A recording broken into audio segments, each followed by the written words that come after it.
তুই আল্লাহুম্মা মুহাব্বতে পড়েন না মাওলানা ওয়া আলা আলি সাইয়্যিদিনা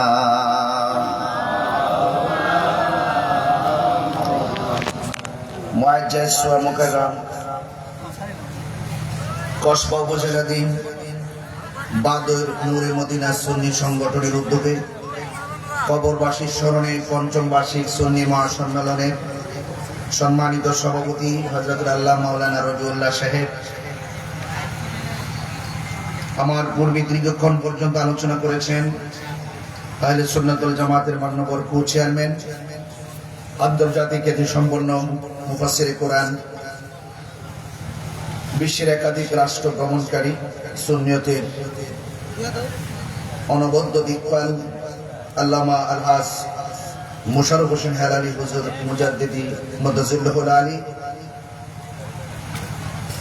উপস্থিত আছেন আজকের মাহফিলের বিশেষ আলোচক উস্তাদুল উলামা মেহাদি উবাইদিয়া ফাজিল মাদ্রাসার সম্মানিত অধ্যক্ষ আল্লামা অধ্যক্ষ নুরুল ইসলাম খান ফারুকি সাহেব, সাংগঠনিক সম্পাদক আহলে সুন্নাত ওয়াল জামাত ব্রাহ্মণবাড়িয়া জেলা শাখা।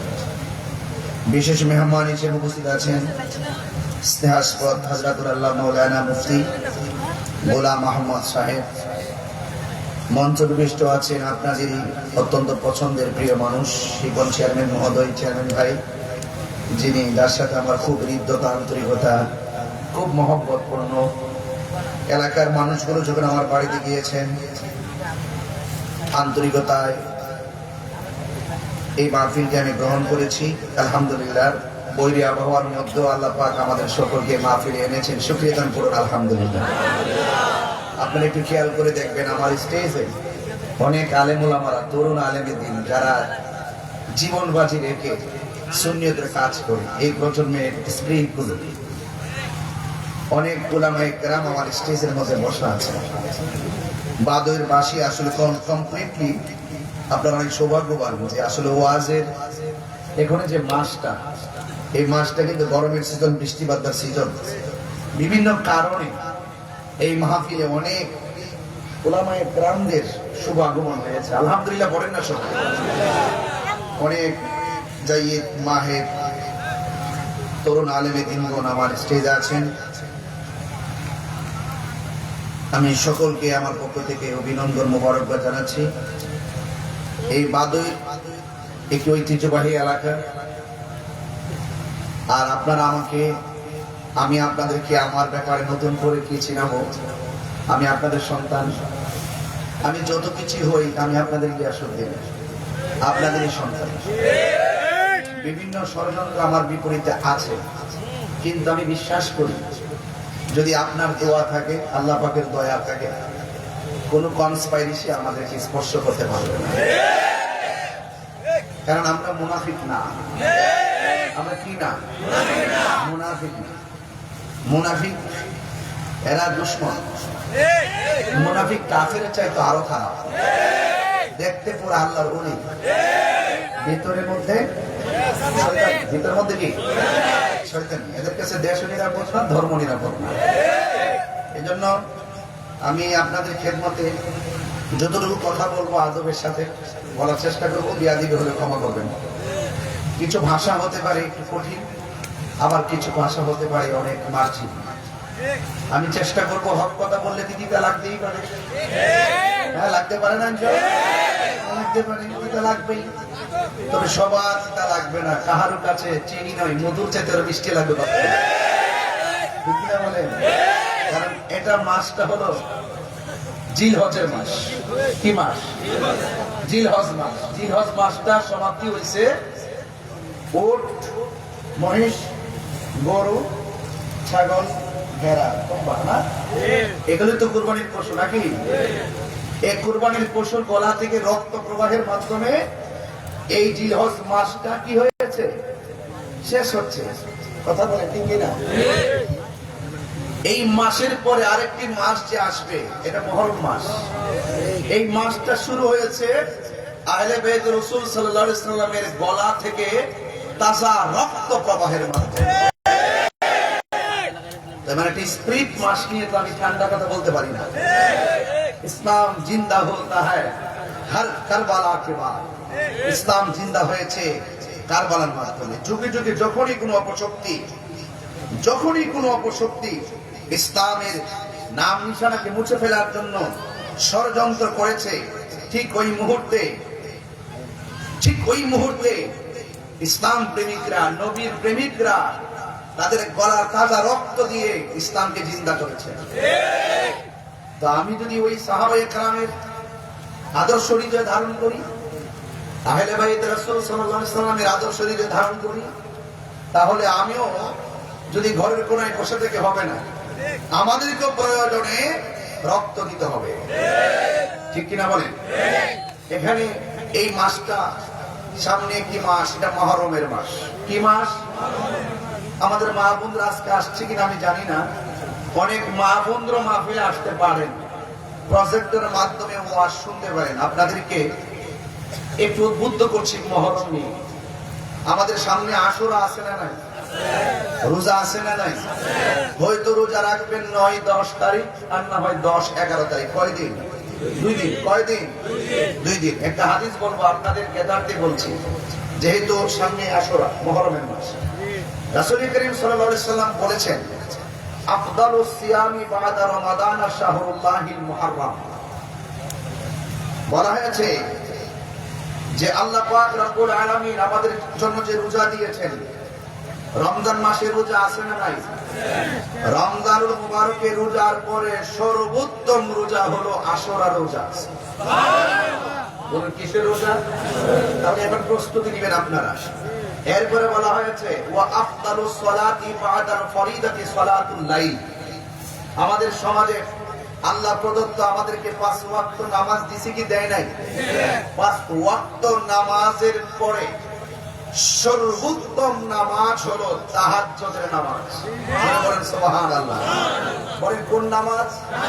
তাহাজ্জুদের নামাজ।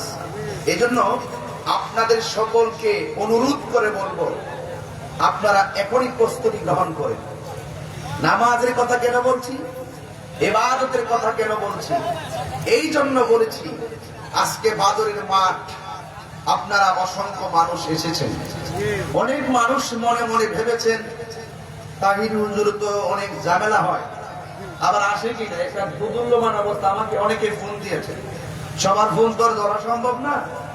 অনেকে জানতেও চেয়েছেন আমি আসবো কিনা।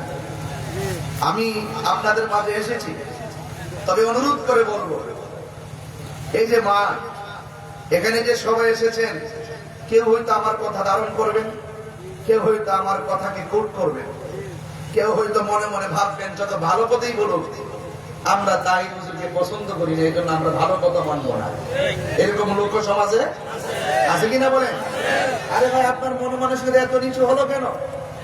আর একটা রিক্সাওয়ালাও যদি হক কথা বলে, তার কথা মানতে আমরা বাধ্য। কথা বলেন ঠিক না বেঠে? একটা রাস্তার ছেলেও যদি হক কথা বলে, সত্য কথা বলে, এই কথা মেনে নেওয়ার নামই হলো মুসলমানিত্ব। কথা বলেন ঠিক না বেঠে? আমাদের সমাজের মানুষ দূরত্ব তৈরি করতে পছন্দ করে বেশি। আমরা ম্যানেজ করে কাজ করি। আমরা বড় আশাবাদী, আমরা এখনো আশাবাদী যে এই দেশ যদি শান্তির নিকেতন বানাতে হয়, দেশের প্রত্যেকটা মানুষের হৃদয়কে যদি আলোকিত করতে হয়, 100% কারবালার চেতনা লাগবে। হাত তুলে বলুন ঠিক না? ঠিক কিনা বলে? কারবালার চেতনা যার হৃদয়ে থাকবে, সে কোনোদিন মুনাফিক হতে পারে না।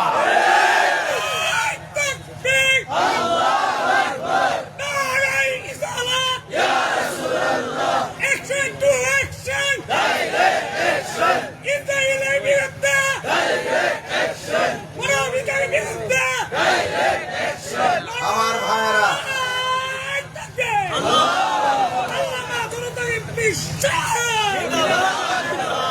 মারহাবা বলেন। আমার জনগণ বোঝা গেল তাহির হুজুর জনগণের হৃদয়ে আছে। সংসদের ভিতরে যারা কথা বলেন তো তারা কথা বলছেন, তবে আমরা থাকলে আর একটু ভালো করে সত্য কথা বলতে পারতাম।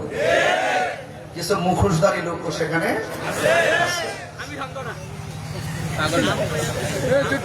আমার ভাইরা, আমরা কি এজিদি না হুসাইনি? এই আওয়াজগুলো বড় করে বলবেন, খুব প্রাসঙ্গিক আওয়াজ। বলে আমরা কি এজিদি না হুসাইনি? হুসাইনিরা কি সত্য বলতে ভয় পায়? ইমামে আলী মুকাম ইমাম হুসাইন রাদিয়াল্লাহু তাআলা আনহু গায়ের ভিতরে অসংখ্য আঘাত নিয়েও তিনি নামাজ পড়েছেন। কেন পড়েছেন? একটা মাত্র কারণে পড়েছেন। ওই ময়দানে মুনাফিকরা নামাজ পড়েছে, ইমামে আলী মুকাম নামাজ পড়েছে। তিনি বুঝিয়ে দিয়ে গিয়েছেন তাদের নামাজ আমার নামাজ এক নামাজ না। ঠিক না বেটি? এই জন্য আপনারা সতর্ক থাকবেন। মুহররমের মাস আসতেছে। এই মুহররমের মাস আমাদের প্রেমিকদের জন্য একটি চেতনার মাস। কথা কি সঠিক? কথা কি সঠিক? কেমন চেতনা? এই চেতনার তাৎপর্য কি? তাৎপর্য হলো যা আল হাক্কু ওয়া যাহাকাল বাতিল ইন্নাল বাতিলা কানা সাহুকা। এটা হলো অন্যায়ের কাছে কখনো মাথা নত করা যাবে না। সত্য চিরদিনই সত্য, আর অসত্য চিরদিনই অসত্য। কথা বলেন ঠিক কিনা? এই জন্য নবী পাকের আওলাদ, পাকে পাঞ্জাতন। আজকে তো আমাদের সমাজে অনেকে আহলে বাইতের কথাও বলে মুখে, আবার তলে তলে ডলার খায়া কালার পাল্টা। আছে কিনা বলেন? আছে না? আছে। ডলার খায়া কালার পাল্টায়। হ্যাঁ, এরা মুখে মাওলা আলী রাদিয়াল্লাহু তাআলার নাম বলে, আর তলে তলে সাহাবায়ে কেরামের বিরুদ্ধে কথা বলে। ঠিক না? এই জন্য এদেরকে চিনতে হবে। আমরা হইলাম এমন ব্যক্তি, আমরা আহলে বাইত রাসূলকে ইমানের অবিচ্ছেদ্য অংশ মনে করি, সাহাবায়ে কেরামদেরকে তাজিম তাকরীম মহব্বত করি। কথা কি সঠিক? অনেকে আমাদেরকে ট্যাগ লাগানোর চেষ্টা করে। অনেকে বলে আমরা নাকি আহলে বাইত বিদ্বেষী। জোতারা বিল্লাহ সাহাবাত পারি মারণ লাগেনি? ইউটিউবে কয় আর কি, সামনে আইসা কয় সারা জীবন কারবালার ওয়াজ করলাম, সারা জীবনই হাসান হুসাইনের শান গাইলাম, আর এখন তারা আহলে বাইতের মহব্বতের নেমপ্লেট মুখের ভিতরে লাগাইয়া শিয়াদের কাছ থেকে ডলার পাইতেছে। এমন লোক কিন্তু এলাকাতে আছে। আবার কিন্তু ফিরসাব নাম কিন্তু সুন্নিও কর, নাম কি কর? সুন্নি কর। শিয়া কখনো সুন্নি হতে পারে না। কথা কি সঠিক বলতেছি?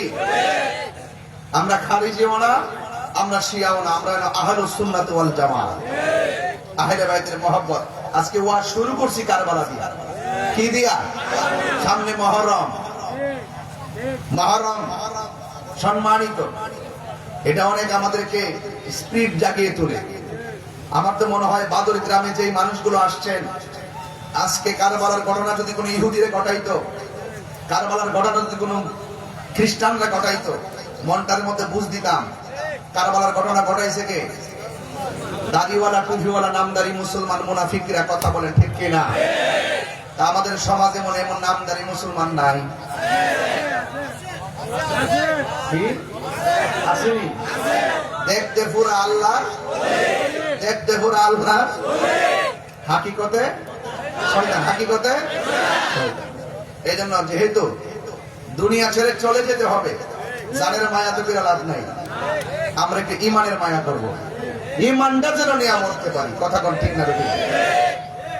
এই জন্য আহলে বাইত আমাদের মাথার তাজ, এতে কোনো সন্দেহ নাই। এই জন্য রাসূল করিম সাল্লাল্লাহু আলাইহি ওয়াসাল্লাম বলেছেন যে আহলে বাইত হলো নূহ নবীর কিস্তির মতো। কার মতো? নূহ নবীর কিস্তির মতো। নূহ নবীকে যারা মেনেছেন তারা কিস্তির মধ্যে উঠেছেন, বেঁচে গিয়েছেন। আর যারা নূহ নবীকে মানে নাই, তারা কিস্তিতে উঠে নাই, তারা প্লাবনের মধ্যে ডুবে মারা গেছে। আর আমার আহলে বায়াত হলো নূহ নবীর কিস্তির মতো। তাদের মহব্বত যার অন্তরে থাকবে, পৃথিবীর কোন বাতিল নামক অপশক্তি তার ঈমানকে লুণ্ঠন করতে পারবে না। বুঝতে পেরেছেন? এই জন্য আপনাদের সকলকে আমি সতর্ক করছি, প্রথম যেমন একটা জামানার মধ্যে আসছি, এই জামানাতে যত বাটপারি করা যায় সমাজে তার মূল্য বেশি। কথা কি সঠিক কিনা? যত চিটিং করতে পারবে, যত লেবাস করতে পারবে, যত বাকশব্দের কথা বলতে পারবে, এদের মূল্য আমার সমাজে অনেক বেশি। আমরা সমাজের মূল্য আমরা চাই না। আমরা চাই শুধুমাত্র রাসূলের কাছে, আহলে বাইতের কাছে আমরা যদি একটু মুখটা দেখাইতে পারি, এটি আমাদের জন্য অনেক কিছু। কথা বলেন ঠিক কিনা? এই জন্য আল্লাহ রাব্বুল আলামিন বলে দিয়েছেন, বন্ধু আপনি বলে দিন। আল্লাহর হাবিব তার জবান মুবারকে বলছেন, আমি তোমাদের কাছে কিছু চাই না, আমি চাই শুধুমাত্র আমার আহলে বাইতের মহব্বত। রাসূলুল্লাহকে পাথর দিয়ে আঘাত করেছে, রাসূলুল্লাহর পিঠ মুবারক রক্ত দিয়ে লাল করে ফেলেছে, পাথরের মধ্যে হেলান দিয়ে রাসূল বসেছেন। জিবরাইল সাল্লাম এসে নবীজিকে বলেছেন, ইয়া রাসূলুল্লাহ শুধু একবার বলেন, তায়েফের পাথরগুলো উঠিয়ে কাফেরদেরকে মাটির সঙ্গে মিশিয়ে দিব। আল্লাহর হাবিব তিনি অভিশাপ দেন নাই। রাসূল বলছেন, আমাকে অনেক কষ্ট দিয়েছে, দিনের কল্যাণে কাজ করতে গিয়ে আমি অনেক রক্ত ঝরিয়েছি, এর বিনিময়ে আমি তোমাদের কাছে কিছু চাই না, আমি চাই শুধুমাত্র তোমাদের কাছে আহলে বাইতের মহব্বত। এই আহলে বাইতের মহব্বত ঈমান। আহলে বাইতের মহব্বত বলেন ঈমান। আহলে বাইতের মহব্বত ঈমান। এই ঈমানটা ধরে রাখতে পারলে জীবনটা দাম আছে। এক সাহাবী আমার নবীকে প্রশ্ন করেন, ইয়া রাসূলুল্লাহ আপনাকে কিভাবে সালাম দিব আমরা জানি, কিন্তু নামাজের ভিতরে আপনার উপরে দুরূদ শরীফ পড়ব কিভাবে? আল্লাহর হাবিব বললেন, আল্লাহুম্মা সাল্লি আলা মুহাম্মদ ওয়া আলা আলি মুহাম্মদ, তোমরা আমার উপরে দুরূদ পড়বে এবং ওয়া আলা আলি মুহাম্মদ, আলে মুহাম্মদ মানে আহলে বাইত, আমার আহলে বাইতের উপরে দুরূদ শরীফ পড়বে। চিৎকার মেরে বলেন সুবহানাল্লাহ। তো আপনি মনে মনে অনুধাবন করে দেখুন তাদের অবস্থানটা কি। আরেকটু ভেঙে দিচ্ছি এই প্রজন্মের জন্য। জান্নাত 8টা, যেরকম জান্নাত কয়টা? এই 8টা জান্নাতের প্রত্যেকটা গেটে গেটে আহলে বাইত আছে না নাই? মৌলা আলী রাদিয়াল্লাহু তাআলা আছে না নাই? মা ফাতেমা জোহরা রাদিয়াল্লাহু তাআলা আনহা আছে না নাই? হাসান হুসাইন আছে না নাই? তাহলে আল্লাহ হলো জান্নাতের খালেক। আল্লাহ কি? আল্লাহ হলো জান্নাতের খালেক, আর আমার নবী হলো জান্নাতের মালিক। আমার নবী কি? জান্নাতের মালিক। এবং ওই পাক পান্ডাদের 5 জন জান্নাতের চাবি নিয়ে গেটে গেটে দাঁড়ায় থাকবে। আর এই দুনিয়ার ভিতরে মোল্লাগিরি করো, মুন্সিগিরি করো, জীবনে মুখের ভিতরে আহলে বাইতের আলোচনা শুনি না, পান্ডাদের ওয়াজ শুনি না, কারবালার ওয়াজ শুনি না। আমরা যখন এই ওয়াজগুলো করি আমাদেরকে ফতোয়াজি করে অনেকে। একটা কথা মনে রাখবেন, আহলে বাইতের বিরুদ্ধে, ইমামে হাসান হুসাইন রাদিয়াল্লাহু তাআলা আনহুর বিরুদ্ধে যারা কথা বলবে, কাগজে কলমে লিখে রাখেন, দলিল মূলে লিখে রাখেন, তারা কখনো আমার নবীর সুপারিশ পাবে না। আমার নবীর সুপারিশ পাবে না। আর আমল কম হতে পারে, জীর্ণ শীর্ণ হতে পারে, ঈমানটা তাজা আছে, দেখবেন আপনি হাসরের মাঠে মূল্যবান মূল্যায়ন পাবেন। আমাদের দেশে তো কিছু লোক আছে, একটা তো আছে আদা পাতলা, আমির হামজা নামে একজন। আদা পাতলা, এটা মেন্টাল হয়ে গেছে।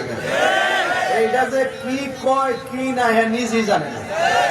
এ বলতেছে আমার নবী নাকি কোনো উপকারই করতে পারবে না। আচ্ছা, এই কথা যে ব্যক্তি কয় এর কি কোনো এলেম আছে?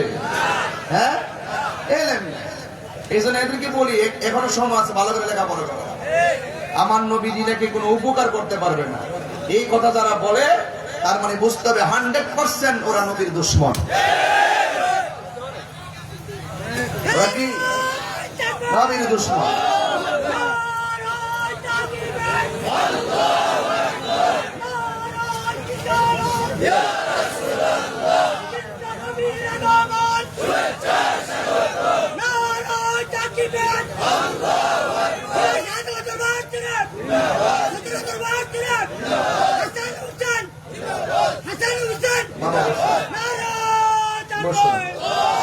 আপনি পুরো আওয়াজের মধ্যে আর একবার সুযোগ পাবেন।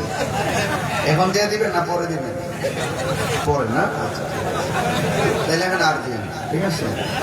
দিবেন, যখন দিবেন দিবেন, আর একবার দিবেন। হ্যাঁ ইনশাআল্লাহ। আপনাদের কি কষ্ট হইতেছে? আমি একটু ঘাটে ঘাটে নাও লাগাইতেছি। কি লাগাইতেছি?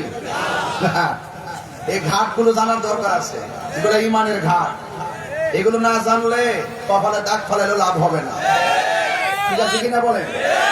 এই জন্য ঘাটগুলো মনে রাখবেন। যারা বলে নবী উপকার করতে পারবে না, আচ্ছা কোন তো দেখি আমার নবী উম্মতের জন্য সুপারিশ করবেন, এটা কি কোনো সন্দেহ আছে?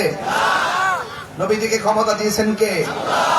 এরপর নবী যদি আমাদের জন্য সুপারিশ করেন, এটা কি আমাদের জন্য উপকার না? এই উপকার না? এই জন্য আপনাদেরকে অনুরোধ করবো, সতর্ক থাকবেন।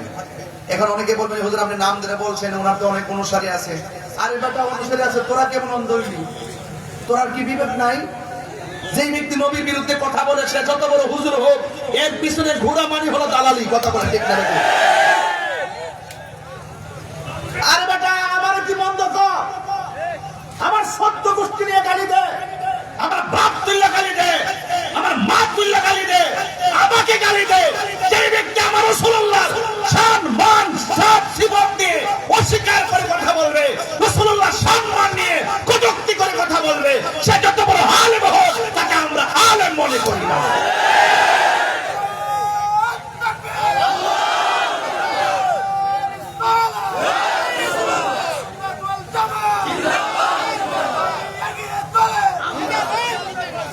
তাইলে বলুন তো দেখি, নবীর চাইতে সৃষ্টি জগতে কেউ কি আর বড় আছে?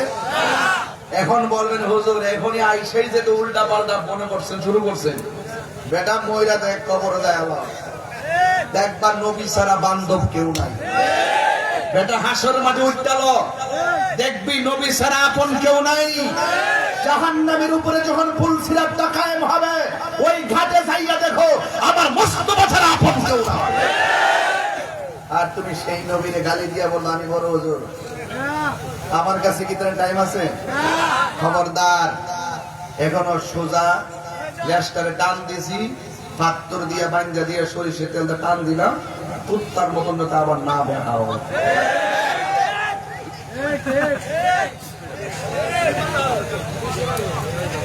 এখন বলুন আমরা কি ইয়াজিদি না হুসাইনি? মহরমের তাৎপর্যের দাম কম না বেশি? বলেন সন্তান দেওয়ার মালিক কে? ইজ্জত দেওয়ার মালিক কে? এবার আসুন একটু সামনে বাড়ি। হাসান হুসাইনের হাতে ধরলেন এইভাবে, আখাযা বিয়াদি হাসানিন ওয়া হুসাইনিন। আমার নবী একদিন হাসান হুসাইনের হাতে ধরলেন, ধরে বললেন তোমরা যদি আমাকে ভালোবাসতে চাও এই দুইজনকে ভালোবাসবে। সুবহানাল্লাহ করে দিলেন। আমার পোলাপান গুলো কোথায়? পোলাপান্ডি কই? পোলাপান্ডি আপনারা আওয়াজ করেন না কেন? আওয়াজ করেন না কেন? যেরকম সুবহানাল্লাহ বলেন। আমি তো সাজুর থেকে আইছি, 70 মিনিট লাগছে। এই 70 মিনিট লাগছে, আপনারা কয়েক হাজার মানুষ এখানে বসে ওয়াজ শুনতেছেন। এর চাইতে বড় দোয়া কি আমার জীবনে কিছু আছে? আপনারা আমার শক্তি, আপনারা আমার অনুপ্রেরণা। এই জন্য আওয়াজটা বড় করে বলবেন, বলেন ইয়া হুসাইন, ইয়া হুসাইন, শাহ হুসাইন। এই যে হাত এইভাবে ধরে বললেন, কেউ যদি আমাকে ভালোবাসতে চাও আমার হাসান হুসাইনকে ভালোবাসো। শুধুমাত্র তাই নয়, ওয়া আবাহুমা, তাদের বাবাকে ভালোবাসো। শুধুমাত্র তাই নয়, ওয়া উম্মাহুমা, তাদের মাকে ভালোবাসো। তোমরা যদি এই চারজনকে ভালোবাসো, আমি নবী বলে দিলাম তোমরা জান্নাতে আমি নবীর পাশাপাশি থাকবে। যাদেরকে ভালোবাসলে নবীর পাশে থাকা যায়, এদেরকে ভালো না বেশি কি পারা যায়? বলেন তাদেরকে ভালোবাসতে হবে, সিদ্ধান্ত কার? আল্লাহ। গভীর মনোযোগ, বেশি লম্বা চূড়া আলোচনা করবো না, সময় মতো মাইকটা ছেড়ে দিব। বাদইরের বাবারা, ও কসবার বাবারা, খাওড়ার বাবারা, আমি তাহিরিকে নতুন করে চিনে এবার কিছু নাই। মনে বড় কষ্ট লাগে, মানুষ জেনে শুনে কিভাবে সত্যকে গোপন করে। আরে টাকা তো যে কোনো মানুষ রুজি করে, টাকা পেলে বান্ডেল পেলে মানুষ কেমনে সত্য গোপন করে ফেলে। ইসলাম ইসলাম অনেক মানুষ বলে রে বাজি, সময় মতো ইসলামের কথা কয় না। বান্ডেল পাইলে ইসলামের কথা আর কেউ বলে না। ও বন্ধু, আমি আপনাদের খেদমতে মুহররমকে সামনে রেখে কিছু কথা বলে যাব। ও আমার মা, ও আমার বাদুরের মা, শুনে যান আমার কথা। আমার আল্লাহ রাব্বুল আলামিন কুরআনুল কারীমের মধ্যে সুন্দর করে বলে দিয়েছেন। আমার আল্লাহ বলেন, কুল লা আসআলুকুম আলাইহি আজরান ইল্লাল মাওয়াদ্দাতা ফিল কুরবা। আল্লাহ রাব্বুল আলামিন কয়, বন্ধু দেখেন, আল্লাহ নিজে কয় না, কয় বন্ধু আপনি বলেন। তার মানে বোঝা গেল নবী হলো আল্লাহ সাক্ষী। নবী কি? নবী আল্লাহ সাক্ষী, তার বাস্তব প্রমাণ। আল্লাহ রাব্বুল আলামিন বলেন, কুল হুয়াল্লাহু আহাদ আল্লাহুস সামাদ লাম ইয়ালিদ ওয়া লাম ইউলাদ ওয়া লাম ইয়াকুল লাহু কুফুয়ান আহাদ। আল্লাহ বলে, ও বন্ধু আপনি বলে দিন আমি আল্লাহ হলাম এক। আল্লাহ বাদুরি গ্রামে নেমে এসে বলে নাই, কসবার জমিনে আল্লাহ মাটিতে নেমে এসে বলে নাই। আল্লাহ রাব্বুল আলামিন তার বন্ধু নবীকে দিয়া সুন্দর করে তার ওয়াহাদানিয়াতের স্লোগান সমাজে প্রচার করে দিলেন। আল্লাহ বলে, ও বন্ধু আপনি বলে দিন আমি আল্লাহ এক। আমার নবী হলো আল্লাহ দেখার আয়না। চিৎকার মেরে কি সুবহানাল্লাহ বলা যাবে না? সূরা ইখলাসটা কেন পড়েছি? একবার যদি সূরা ইখলাস পড়ে কোরআনের 10 পারা তেলাওয়াতের সওয়াব আল্লাহ দান করে দেয়। 2 বার যদি পড়ে 20 পারা কোরআন তেলাওয়াতের সওয়াব আল্লাহ দান করে দেয়। 3 বার যদি পড়ে আমার আল্লাহ একটা কোরআন খতমের সওয়াব দিয়ে দেয়। আল্লাহর হাবিব বলেন, উম্মত তোমরা যদি কেউ সূরা ইখলাসটা ধারণ করে মহব্বত করো, তোমাদের গুনাহ শুধু মাফ করবে না, যারা তেলাওয়াত করবে আমার আল্লাহ তেলাওয়াতকারীর বাবা মার গুনাহ মাফ করে দিবে। আমার পাশে মাদ্রাসা আছে, ওরা শুনতেছে আমার ওয়াজ। ভালো করে শুনেন কি বলি। আমার ভুল হলে আমার বইলেন, কানে দুইটা সংশোধন হয়ে যাব। হায়রে সূরা ইখলাসে তো দামি। আমার নবী আপনার নবী বলেন, যারা সূরা ইখলাসটা অন্তরে মনে প্রাণে ধারণ করবে, একদিন তো আমি ওমরে যাব, শিবন ভাই দুনিয়া ছেড়ে চলে যাবে, কেউ দুনিয়াতে থাকবে না রে, কেউ থাকবে না। কিসের তো ধাক্কি, কিসের তো ঠেলা দিলি? আরে আমিও তর্ক করছি, তুমিও তর্ক করছো। তর্ক করতে করতে মানুষের দিন দুনিয়া ছেড়ে চলে যাচ্ছে। যদি পারেন সংশোধন হয়ে যান, যদি পারেন একসঙ্গে বসে সংশোধন হয়ে যান। অনুরোধ। আল্লাহর হাবিব সাল্লাল্লাহু তাআলা আলাইহি ওয়াসাল্লাম বলেন, উম্মত কেউ যদি মহব্বতের সাথে সূরা ইখলাস তেলাওয়াত করে, আর একদিন যদি মানুষটা মারা যায়, মারা গেলে বাদুরের কত মানুষ তাহিরি জানাজায় গিয়ে শরীক হবে, শিবন বাইরে জানাজায় তাহিরি মতো কত মানুষ আসবে, অধ্যক্ষ ইসলাম খান শাহিন সাহেবের জানাজায় কত মানুষ আসবে। আল্লাহর হাবিব বলে, মানুষ মারা গেলে মানুষ জানাজায় যায়, কিন্তু যারা সূরা ইখলাসটারে মহব্বত করে তেলাওয়াত করবে, তার জানাজায় মানুষ তো আসবেই আসবে, কিন্তু তার জানাজার ভিতরে সূরা ইখলাসকে মহব্বত করার কারণে আমার আল্লাহ আসমান থেকে জিবরাইল আর মিকাইলকে তার জানাজার মধ্যে পাঠাইয়া দিবি। এই সূরাটা কি খুব বড় সূরা বলছি ভাই? আমি কি খুব বড় সূরা বলছি? একটু পড়েন না আমার সাথে দরদ জাগাইয়া। কুল হুয়াল্লাহু আহাদ আল্লাহুস সামাদ লাম ইয়ালিদ ওয়া লাম ইউলাদ ওয়া লাম ইয়াকুল লাহু কুফুয়ান আহাদ। আমার বাদরের বন্ধুরা, সামবাড়ি মিম্বারের আইতলা কাইতলা, ও মন্দারপুরের বাবা, যত জায়গা থেকে এসেছেন সামবাড়ির বাবা শুনে যান। আমার নবী আপনার নবী বলেন, কেউ যদি ফজরের নামাজের পর 10 বার সূরা ইখলাস পড়ে, কেউ যদি মাগরিবের নামাজের পর 10 বার সূরা ইখলাসটা পড়ে, আর ওই লোকটা একদিন যদি মারা যায়, আমার আল্লাহ তারে হাসরের ময়দান যেদিন কায়েম হয়ে যাবে, জাহান্নামের গেট, জাহান্নামের উপরে যেদিন পুলসিরাতটা কায়েম হবে রে, ওই পুলসিরাতটা পরে দিয়া জান্নাতে ঢুকাইয়া মাগরিবের নামাজের পরে 10-12 যারা সূরা ইখলাস পড়ে, ফজরের নামাজের পরে যারা 10-12 সূরা ইখলাস পড়ে, আমার আল্লাহ ওই ইখলাস তেলাওয়াতকারীর জন্য জান্নাতে বালাখানা বানায়া দিবে। এই জন্য আমার যুবক ভাইরা, আল্লাহ কয় ও বন্ধু,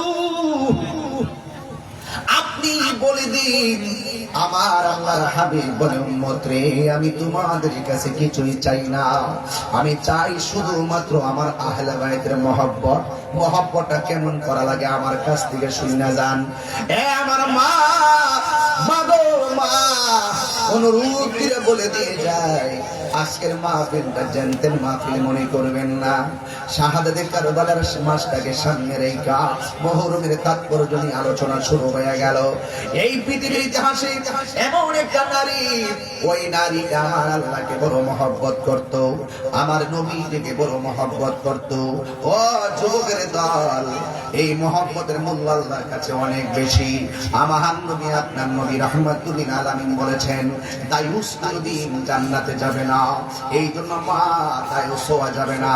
সুকেজের ভিতরে শাড়ি কাপড় রাখতে রাখতে রাখতে রাখতে 2টা-3টা শাড়ি কাপড় দিয়া তোমার সুকেশটারে ভরপুর করে ফেলেছো, একটা বার পাগলা না। এই রঙিন শাড়ি তোমার চিরদিনের ড্রেস হবে না, চিরদিনের ড্রেসের রংটা হবে সাদা। এটার নাম হলো কাফনের কাপড়। ওই দিন হিসাব মিলায় দেখলাম, আতর লোবান আর গোলাপ জল আর কাফনের কাপড় সব মিলায় 1100 টাকা, 1200 টাকা, 1400 টাকা লাগে। শেষ সরঞ্জাম তোমার জন্য 1400 টাকা লাগলো। এই জন্য দুনিয়া কইল না গো মা, এই কথাগুলো মহব্বতে শুনে যান। একটা মহিলা যার ঘরের ভিতরে কোনো সন্তান নাই, পুরুষটা এই 2টা স্বামী স্ত্রী মহব্বতের সংসার চলতেছে, আপনারা আওয়াজ করে বলুন, সন্তান দেওয়ার মালিক কে? এই আওয়াজে মানি না, জবান খুলে বলুন, সন্তান দেওয়ার মালিক কে?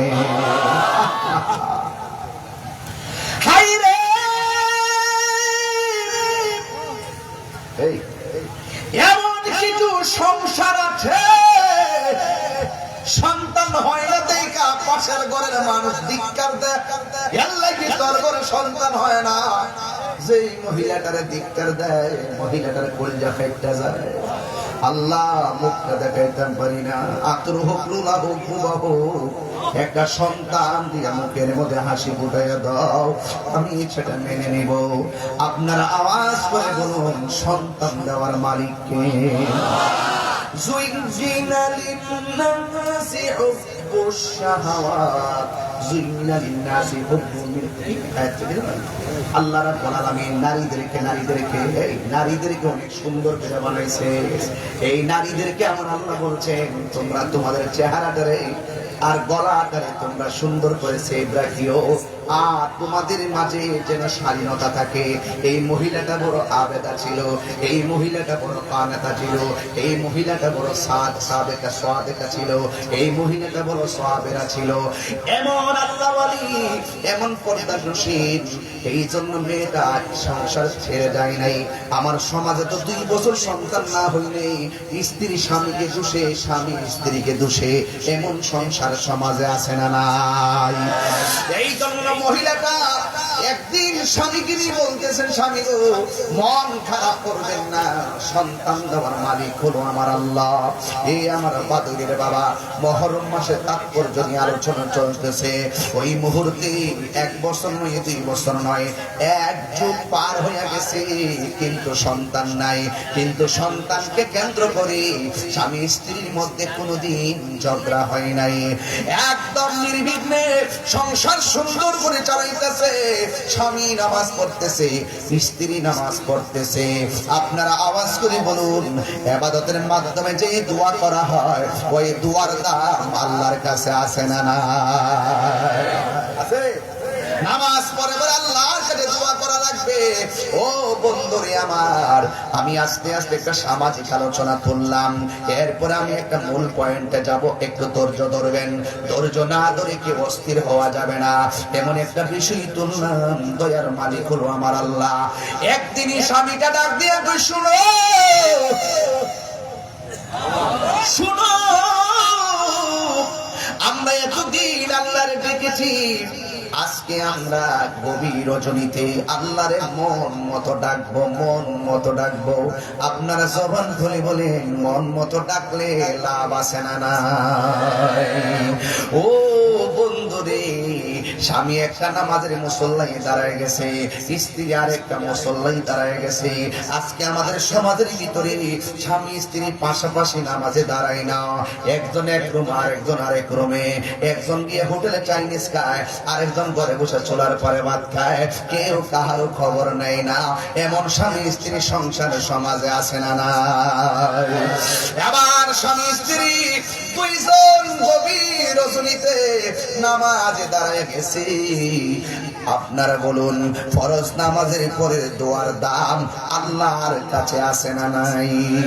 দুইজন সুন্দর করে নামাজ পড়লেন, নামাজ পড়ে আমার আল্লাহর কাছে দোয়া করলেন। দোয়া করার পর এবার ইন্দিমিন টাইমে স্বামী স্ত্রী প্রস্তুতি গ্রহণ করলেন। একটা মাস যখন পার হয়ে গেছে, স্ত্রীটা ডাক দিয়া কয়, স্বামী গো, আমার দিক কেমন কেমন লাগে। এর দ্বারা প্রমাণ হয়ে যায় আমার আল্লাহ তাদের ডাক কবুল কইরা ফেলাইছি। আর বড় করে বলেন না সুবহানাল্লাহ। প্রশংসা সবই কেবল তোমারই, একটু কোন খুশি হব। প্রশংসা সবই কেবল তোমারই, রব্বুল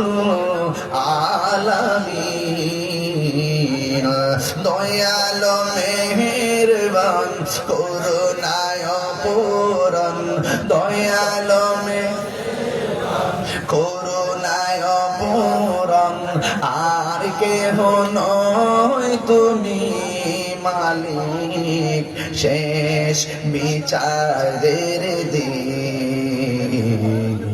শেষ বিচারের দিন, কেবল তোমারি করি ইবাদত, কেবল তোমারি গাহিনী আমত, কেবল তোমারি করি ইবাদত, কেবল তোমারি গাহিনী আমত।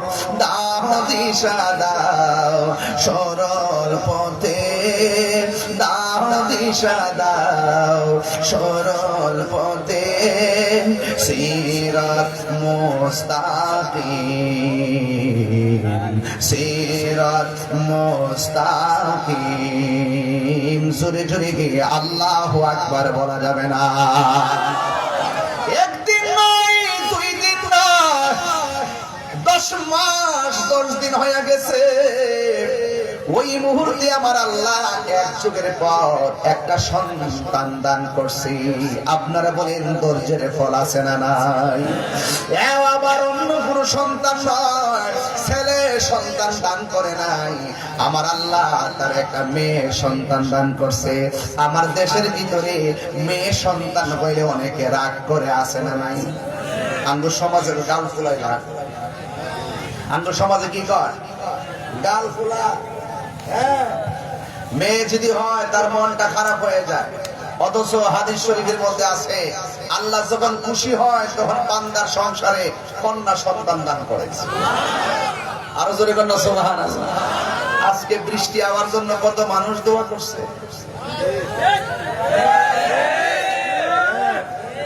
আছে। অথচ আমরা বৃষ্টি আইলে আরো খুশি। আল্লাহ যখন খুশি হয় তখন বৃষ্টি নাজিল করে। আজকে খবর নিয়ে দেখেন, বাদুরের প্রতি ঘরে ঘরে মুরগি জমা করতেছে। ওই যে মেহমান টেমান আইছে, ঈদ উপলক্ষে অনেকে আইছে। আল্লাহ যখন খুশি হয় বান্দার বাড়িতে মেহমান পাঠায়, একসাথে যখন খুশি হয় তখন আল্লাহ আসমান থেকে বৃষ্টি নাজিল করে। তার চাইতে যদি বেশি খুশি হয় আমার আল্লাহ বান্দার ঘরে কন্যা সন্তান দান করে। আরে বড় করে কোন সুবহানাল্লাহ। তাহলে এই মহিলাটার ঘরে 12 বছর পরে যে সন্তানটা হয়েছে, এই সন্তানটা হইল কন্যা সন্তান। এও আবার কন্যা সন্তান হয়েছে, চোখ খুলে না, অন্ধ সন্তান হয়েছে। কি সন্তান? অন্ধ।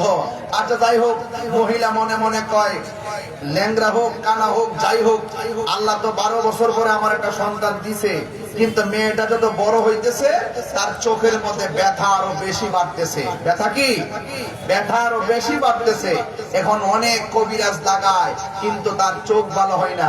আপনারা বলুন তো দেখি, সন্তান যদি মায়ের সামনে ব্যথায় যন্ত্রণায় কান্না করে, এই পৃথিবীর কোনো মা বাবা কি এটা বরদাস্ত করতে পারে?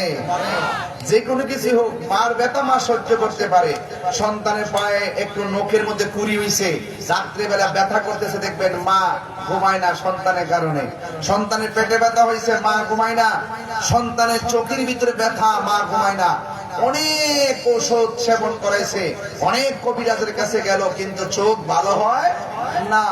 ইন দি মিন টাইম এবার স্বামী ডাক দিয়ে, শোনো না, 12 বছর পরে আল্লাহ পাক আমাদেরকে সন্তান দিয়েছেন, যেই প্রক্রিয়ায় আল্লাহকে ডেকেছি, এবার চলো আমার মেয়ের জন্য আল্লাহর কাছে একটু ফরিয়াদ করি, দেখি আল্লাহ নি কোন মেয়ে আমার কোন ফয়সালা করেন। এবার রাতের বেলা স্বামী স্ত্রী দুইজন আল্লাহর কাছে দিয়ে হাত বাড়াইয়া রাতের বেলা ঘুমাইয়া গেছে। ঘুমের করে স্বপ্নে দেখতেছে, এ আল্লাহর বান্দা বান্দি, তোমার মেয়ের চোখ যদি ভালো করতে চাও, তোমার বাড়ির পাশে যে জঙ্গল আছে, জঙ্গলের মধ্যে যে বড় গাছটি আছে, গাছের গোড়ায় নিয়ে যাও, গিয়ে দেখবা তোমার মেয়ের চোখের ডাক্তার সেখানে আছে। এবার স্ত্রী স্বামীকে ডাক দিয়ে কয়, স্বামী আমি তো গত রাত্রে এই স্বপ্ন দেখেছি, আপনি কি বলেন? কয় না, ঠিক আছে, ওসিলা করতে অসুবিধা নাই। আমরা ওসিলা মানি কি মানি না? এর জোরে কেন আমরা ওসিলা মানি কি মানি না? আঙ্গ দেশে অনেক আছে ওসিলা মানে না। আমরা কেন আল্লাহর ওলির দরবারে যাই? এই জন্য অনেকে আমাদেরকে মাজার পূজারি বলে গালি দেয়।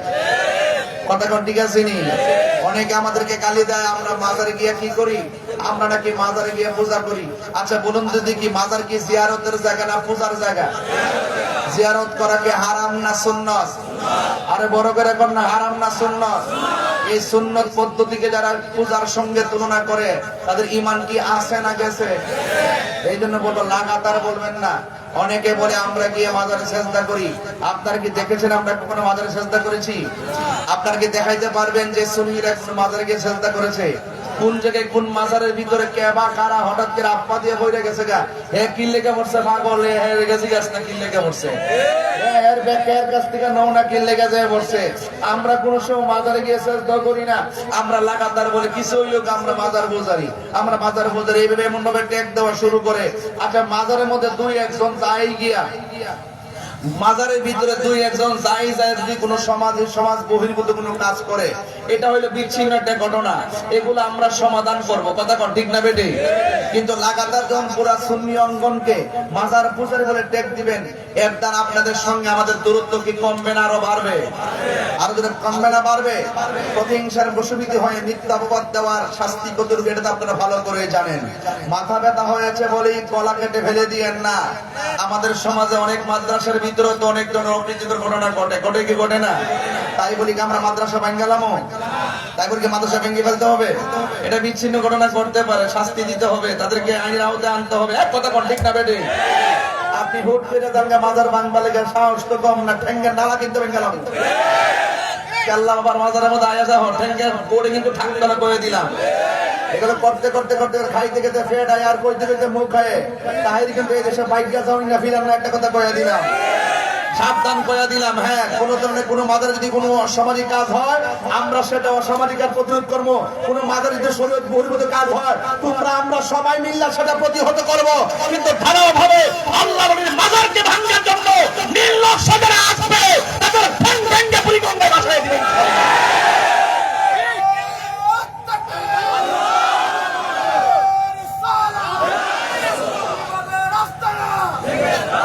আমি অনুরোধ করে বলে দিয়ে গেলাম, হককে হক বলতে হবে, হালালকে হালাল বলতে হবে। সেটা আমি দেখেছি বাবা শাহ আলী মুগদাদি রহমাতুল্লাহের মাজারের ভিতরে জিয়ারতকারীদের উপর আক্রমণ করা হয়েছে, বাক্তি ধরানো হয়েছে, সেই বাক্তিগুলোকে লাঠি দিয়ে ভেঙে ফেলা হয়েছে। তোমাকে স্পষ্ট দিয়ে দিয়েছে আল্লাহর মাজার এটা সুন্নিদের রক্ষণাবেক্ষণের একটি চূড়ান্ত জায়গা। এগুলো আমরা রক্ষণাবেক্ষণ করেছি, তোমরা তো এখন মাজার দখল করতে যাচ্ছ বাক্সের টাকা খাওয়ার জন্য।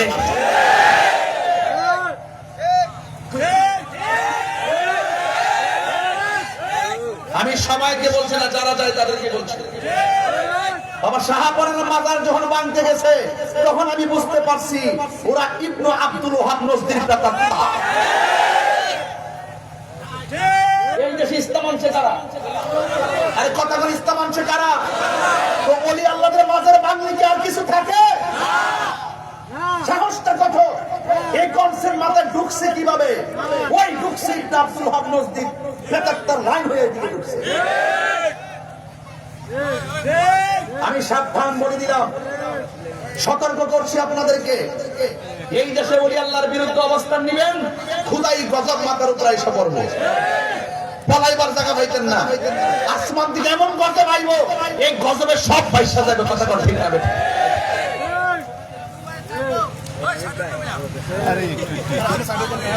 অনুরোধ করব, এই দেশে ইসলাম আনছেন আল্লাহর ওলিগণ। এজাহালে বাইরের ওয়াজ করতেছি, এগুলো আমরা শুনতাম না, জানতাম না। এগুলো ওলি আল্লাহরা আমাদের কাছে সিলেবাস তুলে দিয়েছেন। কথা বলেন ঠিক না বেঠিক? সাবধান, এখনো বলছি, অনুরোধ করে বলি, সতর্ক থাকবেন, ওলি আল্লাহদের বিরুদ্ধে কেউ যাবেন না। আমি চাই এই বাংলাদেশের সমস্ত আল্লাহর ওলির মাজারগুলো, হক্কানি আল্লাহর ওলিদের যে মাজার আছে, ওই মাজারগুলোকে আমাদেরকে সুরক্ষা দিতে হবে। কি দিতে হবে? সুরক্ষা দিতে হবে। ওলি আল্লাহর মাজার যদি ভেঙে ফেলেন, তাহলে আমরা যে নিশানা পাই, এই যে ওলি আল্লাহদের মাজার আমরা কেন বানিয়েছি, এখানে বানার উদ্দেশ্য হলো যে এই দেশে ইসলাম আনছেন যারা, তাদেরকে যদি আমরা নিদর্শনটা ধরে রাখি, আজীবন পর্যন্ত আমরা একটা ঈমানের চেতনা খুঁজে পাবো। কথা বলেন ঠিক না? আমাদের চেতনা হলো সোনার মদিনা। কথা বলেন ঠিক কিনা? এই জন্য অনুরোধ করে বলবো, ওসিলা ধরা জায়েজ আছে না নাই? আরো বড় করে, ওসিলা ধরা জায়েজ আছে না নাই? অনুরোধ করে বলছি, ওসিলা ধরা জায়েজ আছে। ইয়া আইয়ুহাল্লাযিনা আমানুত্তাকুল্লাহ ওয়াবতাগু ইলাইহিল ওয়াসিলা। এবার মহিলাটা কয়, আমরা একটু ওসিলা করি না। এবার মেয়েটাকে নিয়ে গাছের গোড়ার মধ্যে গেলেন। এখন অনেকে বলতে পারেন, তাহিরি হুজুর একটু গরম কথা বলছে। আমি যারা ওলি আল্লাহর বিরুদ্ধে তাদেরকে বলছি, তুমি যদি বিরুদ্ধ হও তাহলে আমি তোমাকে বলছি। মান আদালি ওয়ালিয়ান ফাকাদ আযানতুহু বিল হারবে দলিল। যারা ওলি আল্লাহর বিরুদ্ধে অবস্থান নিবে, আল্লাহ পাক তাদের বিরুদ্ধে যুদ্ধ ঘোষণা করবে। আল্লাহ পাকের খোদাই গজব থেকে বাঁচার জন্য আপনার পায়ে ধরে অনুরোধ করি, ওলি আল্লাহর বিরুদ্ধে যাবেন না। এছাড়া এর চাইতে কি সুন্দর কথা আছে? পায়ে ধরে কইলাম, ওলি আল্লাহদের আদর্শের বাইরে যায়েন না। যদি যান, দিন থাকবে না, সব গুমরা হয়ে যাবে। সব কি হয়ে যাবে? গুমরা হয়ে যাবে। এই জন্য এখনো সময় আছে, চালাও সে পথে যে পথে তোমার প্রিয়জন গিয়েছেন চলি। এই প্রিয়জন হলো আল্লাহর ওলিগণ। কথা বলেন ঠিক কিনা? এই মহিলাটা স্বামীকে নিয়ে চলে গেল গাছের গোড়া।